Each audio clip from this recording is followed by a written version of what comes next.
আপনার নাম কি? মোহাম্মদ পিয়াল হাসান। পিয়াল হাসান। আপনার নাম? মোহাম্মদ ফখরুল ইসলাম। মীর পারভেজ। জয়নুল আবেদিন। সীমান্ত সরকার। রাফি। ইন্টারভিউ দিয়েছেন? জি। কিসের জন্য ইন্টারভিউ দিয়েছেন? ফ্যাক্টরির জন্য। আচ্ছা, ফ্যাক্টরিতে কাজ ডিউটি কতক্ষণ? স্যালারি কত? 1300 টাকা। খাবার নিজে। তারপরে সপ্তাহে একদিন বন্ধ আছে। ঠিক আছে, যদি কোম্পানি ওভারটাইম করে তাহলে ওভারটাইম পাবেন। ঠিক আছে, সুন্দর মতো কাজ করবেন। ওকে, কোনো সমস্যা আমাদেরকে জানাবেন। অফিসে ফ্যাক্টরির বিষয়ে অন্য কোনো জিনিস কখনো কোনো তথ্য বাইরে প্রচার করবেন না। কি কারণে? অফিসিয়াল অনেক ব্যাপার স্যাপার থাকে ফ্যাক্টরিতে। ঠিক আছে, বা কোনো অকারেন্স করার চেষ্টা করবেন না ফ্যাক্টরিতে, কারণ এখানে সব জায়গাতে সিসি ক্যামেরা থাকে। ডিউটি অবস্থায় মোবাইল টোবাইল চালাবেন না।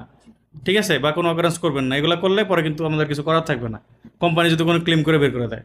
ঠিক আছে, আর যদি অন্য কোনো সমস্যা থাকে তাহলে আমাদের সাথে যোগাযোগ করবেন। ঠিক আছে, আপনাদের কাজ হলো এখানে ফ্যাক্টরির ভিতরে ক্লিনিং থেকে শুরু করে হেল্পার থেকে শুরু করে, কারণ আপনাদের এখানে কোনো স্পেশালিটি নাই। স্পেশালভাবে আপনি ওই কাজটার জন্য যাইতেছেন এরকম কিন্তু না। ঠিক আছে, যারা যেই সেকশনে দিবেন সেই সেকশনে কাজ করবেন।